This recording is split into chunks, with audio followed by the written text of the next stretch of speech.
Hello, everyone. Welcome to this episode of Finance Unplugged.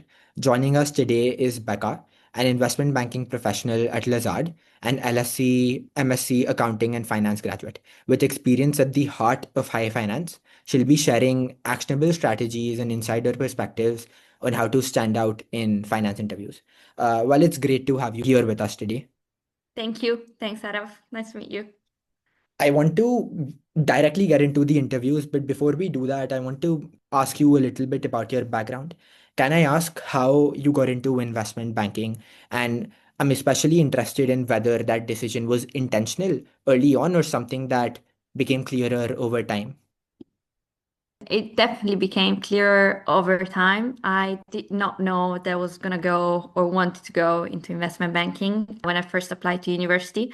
And the road to get there wasn't the standard one. Usually people start on the sell side and go to the buy side. I started on the buy side and then I was like, no, no, no, I need to follow the standard path and then go to the buy side. So I went back to the sell side, and then here I am now in investment banking. So what I did was I applied to university without knowing what I wanted to do. So I applied to a very standard degree, international relations and economics for the BA in London. So very broad. I want to keep the doors open. So I wasn't sure what I was going to go into. And after 3 years, I told myself, okay, now I have to be a bit more practical. What am I going to do next? And finance. I did like economics a lot, but I also don't like academics. I knew I wasn't gonna stay in academics, and I wasn't sure what I was gonna do with an economics degree. So I was doing on the side a game theory course at the LSE. So I was spending some time throughout my university at the LSE where I started to meet people there. And then after that, I applied. I really liked the atmosphere, I really liked the campus and the people studying there. So I decided to apply for the master's there. And I did accounting and finance just because it seemed a little bit more practical. After that, I for sure was gonna know that I was gonna go into banking. Still didn't know I was gonna be in investment banking. And then throughout the program at the LSE in accounting and finance, I met some professors that came directly, they had some direct experience from banking. I would say the best one was Kenneth Lee. He was an active research analyst at the Citi and Barclays, and he was great. And then from there, applied to active research as of my first internship. So that's how everything started. There's so much packed in your journey, and it's always so nice listening to somebody's path into finance. I'd like to directly get into the interviews now because I'd assume most of the listeners are here for that. One thing I've Yeah. noticed is that there's this question, tell me about yourself in interviews, that seems really daunting. When you were Yeah. preparing, how did you structure your answer to that so that it wasn't just a walkthrough of your CV, but something that immediately positioned you strongly from the very beginning? So there is a method that, especially like the careers team at universities try to teach students, which is the STAR method, which is like try to structure the answers in a very clear way, starting by a situation where you found yourself, then the task, action, result. So everyone's try to follow that structure when they prepare for their interviews. That's definitely something that I would say to rely upon. At the same time, I think usually, especially students that don't have much experience with the interviews, of course, when they are during the process of applications, they will have, I don't know, I mean, like maybe 10 or 20 interviews lined up. And then at the 10th or 11th try, they get it. But at the very beginning, maybe it's something that someone isn't comfortable doing and it's not like it doesn't come naturally. So one has to prepare a lot, especially prepare up speaking out loud. I would say that, yeah, structured answers need a lot of preparation. And I would say that probably one thing that is important is to try to relate to who does the interview. So for sure, try to look them up, try to see what their experience is, what they like, what they don't like, so that you can try relate on some level to them. And I would say authenticity and being genuine, it's very important because at the end of the day, they're going to remember the person they have in front, the personality. They have to work with them for like 15 hours a day. They have to sit next to the person. So they want to like the person. So if you're trying to impress, but then not trying to relate, then it's something that I think it's a big mistake, especially at the beginning, because they're gonna remember eventually not very much maybe what you talk about in terms of technical knowledge or the market. They're gonna see if they're like managed to connect with you. So that's definitely something, especially when you say, tell me about yourself. Try to look what the other person does and say something that can relate to them. That's for sure point number one. I would say try to put yourself in Right. their shoes and then go from there. Mhm. What you said about connecting with the interviewer paves the way for another question I have for you. I was reading this book called How to Win Friends and Influence People, and one thing that really stood out from that book was a person ultimately chooses candidates who they like and connect with, as opposed to somebody who's solely good at technicals. In something as structured as a finance interview, how did you make it conversational with the interviewer?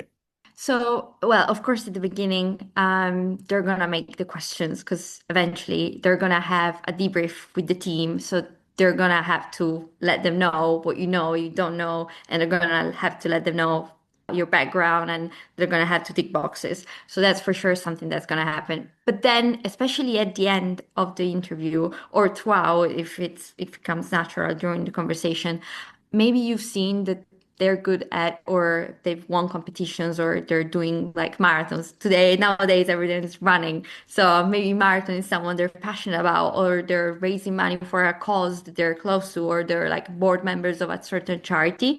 So that's usually they put it up on LinkedIn. It's very easy. It's not something that requires lots of research.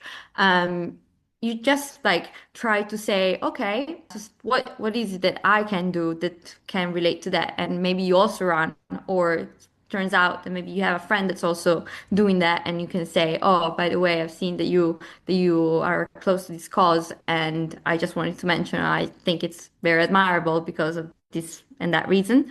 So, for instance, when I was interviewing for before I got my internship at BNP, I knew my MD he liked sailing, and it turned out that also my family likes sailing. I've been sailing like since I was a kid. And so at the end of the interview, it was like, oh, by the way, I saw that you like sailing. I've been sailing like basically since I was a kid. So there was a point of like, we could talk about it. And it was not work related, but that meant that also like when you're at the desk, you can also be like a person. It's not just like just not just work. And that is very good because you're gonna have downtime when you're at the desk, when you're on the floor, and you're gonna have to also be like relatable and easy to speak to. You laid that out perfectly. I loved how articulately you laid that answer out. There's also always that section where they ask you if you have any questions for them. Did you have anything prepared for that part specifically, or was it more of a in the moment thing for you? Usually, okay, so usually when you are gonna send the email, okay, you're gonna have the interview with us. They're gonna say the person you're gonna be interviewed by. So the moment you know who is gonna be the interviewer, you should look them up. So that's how you can start preparing. First of all, I would look up the institution and then the person who's doing the interview. If you don't know, sometimes the email is a no reply email, so you cannot reply back. But sometimes it's a person from the HR team that sends you that email. And if they don't say who is going to be the interviewer, it would be very useful if you do ask them. And usually they do are quite like open about it. Maybe they say we don't know yet. Okay, fine, you can follow up. But if they do know, they don't like. There's no need to hide who's gonna be the interviewer. So they usually say who's gonna be, and then you can look them up. And then yes, I would say try to prepare, but also don't prepare in a way that it seems mechanical, rehearse. Of course, you're gonna rehearse. They know that you're gonna rehearse. What's the point of like practicing? Is that you practice so that it doesn't seem mechanical and rehearsed, but it comes like flows naturally. And if you don't see an opportunity during the conversation to bring it up, then don't. I wouldn't say just throw it out there, just like because you need to relate, then don't do it. But if you see that there is like some level of, I don't know, you see that the interview is friendly, they like you, then of course I would say like try your best because at the end of the day you have those 30 minutes slot and you need to make an impression. So yeah, definitely prepare, rehearse, And I would say speaking out loud when you rehearse is very important. So I would say definitely out loud. Yeah, don't go there unprepared. But also, if you see something, if you hear something they say that maybe you did not rehearse or you did not prepare, but if they say something or an information that you have some knowledge upon, even if it's like something technical, maybe you read something on the news, then do say and do say, oh, I read it on the news on the FT and I know this is happening, and they're gonna pick it up. It's not they're eager to talk it themselves as well. So You've been emphasizing on preparation back and yet again. Do you think preparing with another person, whether it's like a mentor or a friend, do you think that gives an edge? I ask because I spoke to somebody recently and they landed an offer at Morgan Stanley and they were preparing with their friend every Wednesday. Do you think it makes a difference? yes, I would say it does help a lot because it forces you then to speak out loud. But yes, definitely. And especially with your cohort, if you have people in universities or people, friends or people that you know that are also applying, definitely speak about it. Exchange also little information because they're going through the same thing. So maybe someone interviews at Morgan Stanley, maybe someone else interviews at Jeffries, and they're you can swap knowledge and questions that have been asked. So definitely, I would think that it would be great to have like a list of all the questions that maybe you have been asked during the interviews. Make a list, go through all of them together, maybe the weak points and the strong points that you made, and rehearse together. That's definitely useful. It's also useful because it's like almost like a simulation of a role play. So if it's very useful if you have someone else telling you what's good and what's bad. I did that when I was at LSE during the application process. I did do that with my friends at the LSE, and it was very useful because, for instance, all the questions about experience. I did not have much experience back then. Yeah, 4 years ago, I had one internship, and it was very difficult to try come up with an answer like why are you interested in this job when you don't have any experience, when you don't know what it's about, when you don't know what it's actually going to be like day to day. Why are you interested in it? And it's actually a very nuanced and difficult answer that question to answers to, because yeah, at the end of the day everyone is trying to give an answer to that and you have to come up with something that makes you different. So if your friend knows you very well, they can also help you coming up with an answer that's like personable. So yeah, definitely, I would say if you have a friend that is going through the same process, but not necessarily also that knows you very well, definitely can help. Right.